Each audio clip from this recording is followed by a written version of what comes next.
질문 28번입니다. 역사적인 질문이라고 볼 수 있어요. 열왕기와 역대기에서 유다 임금과 이스라엘 임금 사이의 분쟁이 자주 발생하는데 이는 지파 간의 분쟁인가요? 자주 발생하는 정도가 아니고 아주 예외적인 경우를 제외하면 거의 싸우고 있다고 보면 됩니다. 그게 한 나라가 갈라지면 그렇죠. 우리는 누구보다 잘 알잖아요. 남북 간의 관계. 통일 왕국이 갈라졌다는 이야기는 뭐 사이 좋은데 그 갈라지게 했겠어요? 도저히 봉합할 수 없는 갈등의 결과가 왕국의 분열이고, 그러니까 이제 뭐 계속 안 좋은 예수님 시대까지도 그런 이제 역사가 지속이 되는데요.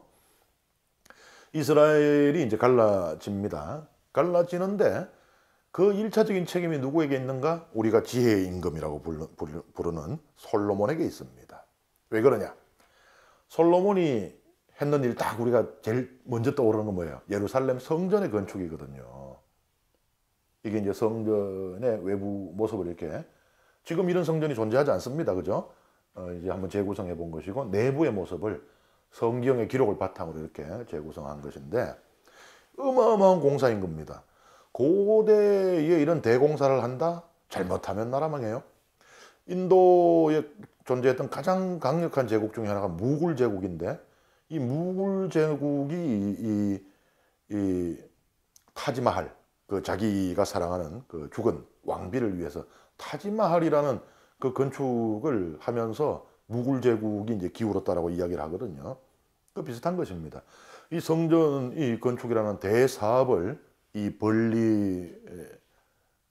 벌리면서 아무래도 백성들은 생활이 어려워집니다. 궁핍해지고 피폐해지고, 뭐 우리가 이제 옛날 사극 같은 거 보면은 국가에서 뭐 큰 사업을 하면은 이제 백성들에게서 막 징발이라고 해서 뭘 다 뺏어가고, 그다음에 백성들을 막 강제로 노역을 시키고, 그래서 맨날 그냥 피골이 상접해서 그렇게 이제 거지꼴로 돌아다니는 그런 모습들을 볼 수 있겠죠.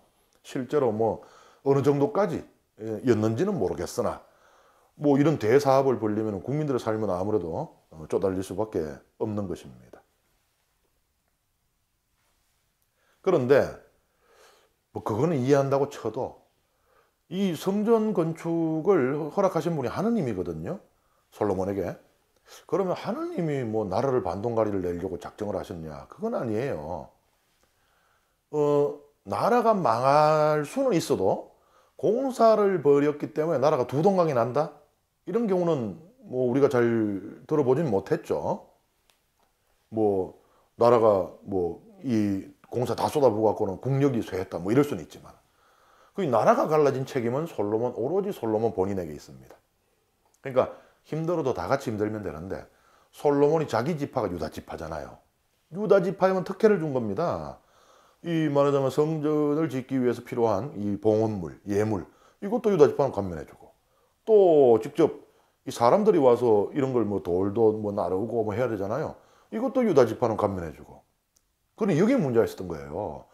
너도 배고프고 나도 배고프고, 너도 삭신 쑤시고 나도 팔다리 쑤시면은 뭐 그래도 그냥 아이고 우리가 왜다 이 지경이 됐노 하고 할 텐데, 아니 우린 이 지경인데 쟤네들은 아니 기름진 거 먹어갖고는 얼굴에 간 기름이 잘 자라고 포동포동하고 햇빛도 안 봐가지고 얼굴이 뽀얗고 그렇단 말이죠. 그럼 이 참을 수가 없죠. 그런데도 솔로몬의 그 통치력은 대단했습니다. 그래서 솔로몬이 살아있는 한은 뭐 나라의 분열이 일어나지 않았어요. 반란이라든지. 근데 이제 솔로몬이 기원전 930년에 죽습니다. 죽은 뒤에 이제 그의 아들이 왕위를 이어받잖아요. 그러니 유다 지파를 제외한 나머지 대부분의 지파들이 이제 찾아온 겁니다. 와서 아이고 우리 아버지 있을 때 우리 다 죽을 뻔했어요. 이제는 그러지 마세요. 아드님이 왕되거든. 이제는 그러지 마세요. 라고 했는데 이 아들이 간신배들에게 둘러싸여 있었습니다. 그래서 간신배들이 이거 뭐 초장에 이거 이제 어린 왕 길들이게 하려는 겁니다. 약한 모습 보이면 안 됩니다. 해가지고 더 강하게 우리 아버지가 회초리를 들었으면 난 몽둥이로 때리겠다고 막 이래요. 그러니 이제 이 사람들이 아이고야, 야는 무도하기 이럴 데 없구나. 저 아버지는 똑똑하기라도 했지. 거기다 야는 간신배에 둘러싸여서 이러는구나. 이거 볼 거 없다 이게. 이래서 떨어져 나갑니다. 이스라엘이 반동가리가 나게 되는 거예요. 지파들이 이렇게 있잖아요. 이스라엘 지파들이. 이게 이제 하나의 통일 왕국이었는데 이제 이 갈라져 나가는데 어떻게 갈라져 나가는가 하면은 유다, 뭐 여기 이제 솔로몬, 다윗 지파고 유다 떨어져 나가고 나머지가 다 떨어져 나가는데 베냐민 지파 하나만 요 딱 붙어요. 그래서 유다 왕국은 유다와 베냐민 지파가 구성하는 왕국입니다. 그런데 이제 여기는 이제 뭐라 그러는가 하면 이스라엘이라고 부르잖아요.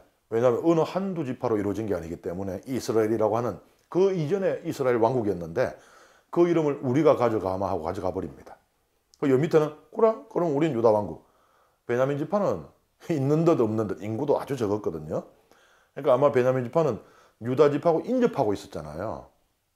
그러니까 이 뭐 어떤 그 뭐 필요에 의해서라든지 혹은 위협 때문에 아마 이쪽으로 붙은 걸로 보여요. 정확하게 베냐민 지파는 이러저러한 이유로 유다에 속했다라고 기록되어 있는 것을 저는 찾아보진 못했고요. 그래서 아마 우리가 상식적으로 생각을 해본다면은 나라 이름도 그냥 혼자 쓰잖아요. 우리가 유다 지파니까 유다 왕국. 마치 없는 것처럼. 그래서 성경 읽는 분들도 유다 지파에는 유다 왕국에는 베냐민 지파가 없다라고 생각하는 분들이 많아요.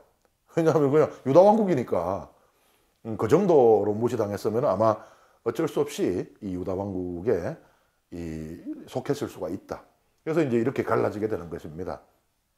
그러니까 이후에도 사이가 좋을 리가 없죠. 이렇게 결별을 했는데 그래서 뭐 무지하게 싸워요. 싸우고 뭐 성전 가지고도 유다에서는 당연히 예루살렘에 있는 성전만이 유효하다 하고 북이스라엘에서는 아니다. 우리도 성전 하나 있다. 해서 이제 그 그리짐산에 스켐에 있는 그리짐산에 이제 자기들이 성전을 짓고 그랬더니 또 유다에서는 나중에 가가지고 그걸 다 때려 부수고 그랬더니 그쪽에서는 또 이제 그 여기 예루살렘 성전에 뭔가를 뿌렸다라고 돼 있어요. 뭐 그것을 어떤 이들은 이제 분뇨를 뿌렸다라고 하기도 하고 또 어떤 이들은 이 시신을 화장한 뼈가루를 뿌렸다라고도 하기도 하는데 어쨌든 서로 이제 뭐 원수가 되는 거죠 그냥. 예수님 시대도 그렇잖아요. 사마리아인들 유다인들 사마리아인들은 바로 이 북이스라엘의 후손들이거든요. 그런 관계들이 이어져요. 그래서 질문에 북이스라엘 임금과 남유다의 임금들이 자꾸 싸우는데 이것은 지파 간의 분쟁인지요? 예, 맞습니다. 지파 간의 분쟁입니다.